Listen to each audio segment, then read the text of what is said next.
اگر سب کا رب اللہ ہے تو پھر اتنے مذاہب کیوں ہیں؟ اللہ نے انسان کو عقل، شعور اور انتخاب کا اختیار خود دیا۔ السلام علیکم ورحمۃ اللہ وبرکاتہ۔ آج ہم ایک بہت ہی ڈیفرنٹ سوال کو آپ کے سامنے ڈسکس کرتے ہیں۔ سوال یہ ہے کہ اگر سب کا رب اللہ ہے پھر اتنے مذاہب کیوں ہیں؟ اگر رب ایک ہے تو یہ مذہب کیوں؟ اگر خدا ایک ہے تو یہ سب کیوں؟ سب سوالوں کا جواب آج آپ کو بڑی تفصیل سے دینے جا رہا ہوں۔ اس کی ہسٹری جانتے ہیں کہ یہ سوال کب سے شروع ہوتا ہے۔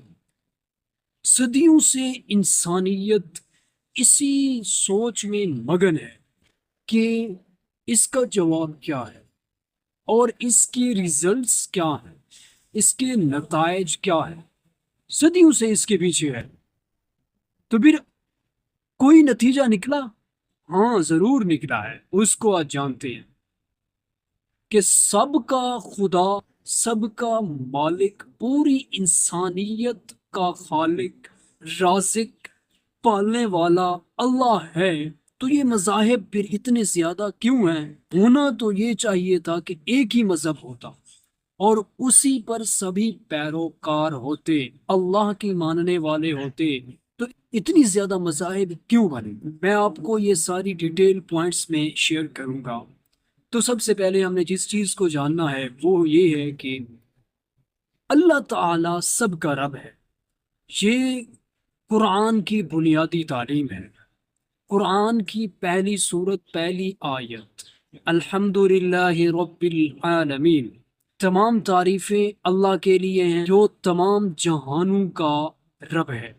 اللہ تعالیٰ کہتے ہیں کہ میں سارے جہانوں کا رب ہوں، پالنے والا ہوں، پالن ہار ہوں۔ اور اس کے بعد دوسرا جو پوائنٹ اور امپورٹنٹ نقطہ ہے وہ یہ ہے کہ انسان کی فطرت اور اس کی آزمائش۔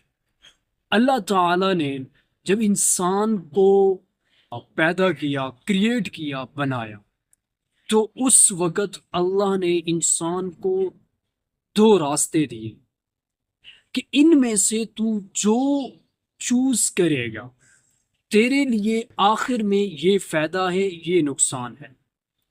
ایک راستہ تجھے میری طرف لے کے آئے گا اور وہ راستہ ہے جنت کا، تو یہ راستہ، اس میں جو چیز ہے وہ میری پیروی ہے۔ اور دوسرا راستہ ہے کہ جو تجھے میری بنائی ہوئی ایک چیز جسے جہنم کہتے ہیں اس میں لے کے جائے گا، تو اس میں میری نافرمانی ہے۔ تو نے جو راستہ اختیار کرنا ہے تو خود کر سکتا۔ اللہ نے اس چیز کا اختیار انسان کو خود دیا۔ اللہ نے انسان کو عقل، شعور اور انتخاب کا اختیار خود دیا۔ تو ہی ان راستوں میں سے ایک راستہ چوز کر لے اور تیرا نتیجہ آخر میں یہ ہے۔ یہ سب میرے رب نے بتا دی۔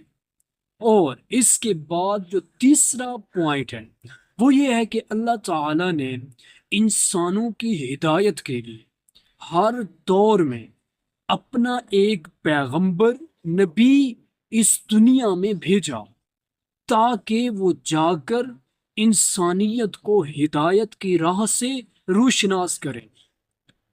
تو جب اللہ تعالیٰ نے قرآن میں فرمایا ہم نے ہر امت میں ایک رسول بھیجا جو امت کی رہنمائی کے لیے آتا تھا، انسانیت کی رہنمائی کے لیے آتا تھا، تو جب انبیاء آتے تھے تو انہوں نے جو تعلیمات دیں تو انسانوں نے ان تعلیمات کو، اب بتانے جا رہا ہوں کہ یہ مذاہب کہاں سے بنے، ہسٹری آف دی ریلیجنز۔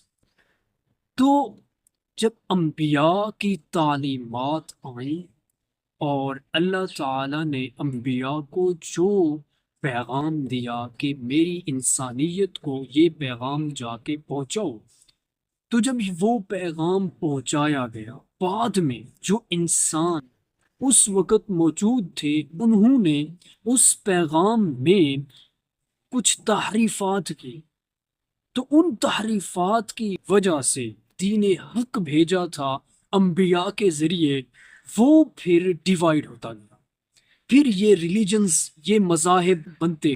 اب ہم جانتے ہیں کہ ان سب میں ریئل کون سا ہے۔ اب اتنی زیادہ مذاہب ہیں، ان میں تعریفات ہوئیں، تو یہ جا کے سب مذاہب ڈیوائیڈ ہوئے، یہ سب جا کے مذاہب کریٹ ہوئے۔ کس کی وجہ سے؟ اللہ تعالیٰ نے جو پیغام حق بھیجا اس میں تعریف کرنے کی وجہ سے، اس میں اپنے رسم و رواج کو فوقیت دینے کی وجہ سے مذاہب کریٹ ہوئے۔ ایک مذہب جس کو آج مسلم جو ہیں وہ کیا سمجھتے ہیں دین حق ہے، وہ اسلام ہے۔ قرآن میں اللہ فرماتے ہیں ہم نے تمہارے لیے تمہارا دین مکمل کر دیا۔ تو اللہ کے نبی حضرت محمد الرسول اللہ صلی اللہ علیہ وسلم پر جو اللہ نے دین نازل کیا وہ اسلام ہے، وہی اسلام آج حق ہے، کیونکہ جو پچھلے انبیاء پر ادیان نازل ہوئے تھے بحکم الہی، تو وہی دین ہی اسلام ہے اور اس کی محفوظ شکل ہے۔ اللہ نے قرآن میں فرمایا کہ انا نحن نزلنا الذکر وانا له لحافظون، ہم ہی اس کتاب پر حق کی حفاظت کریں گے، اس کا ذمہ اللہ نے خود لیا۔ تو یہ مذاہب کریٹ ہوئے اس وجہ سے۔ اب یہ جو سوال ہے کہ اگر اللہ ہی سب کا رب ہے تو پھر اتنے مذاہب کیوں؟ اس لیے ہیں کیونکہ انہوں نے اللہ کے اس پیغام کو جھٹلایا جسے اللہ نے اپنے نبیوں کو، اپنے برگزیدہ بندوں کو ان کی طرف دے کر بھیجا، تو انہوں نے اس میں تحریفات کی، انہوں نے اس میں رد و بدل کیا، اس میں تبدیلی کی، جس کی بنا پر یہ مذاہب کریٹ ہو گئے۔ اگر اسی طرح کا آپ کو کوئی مسئلہ پیش آئے تو آپ ضرور کمنٹ سیکشن میں ہمیں بتائیں۔ سبسکرائب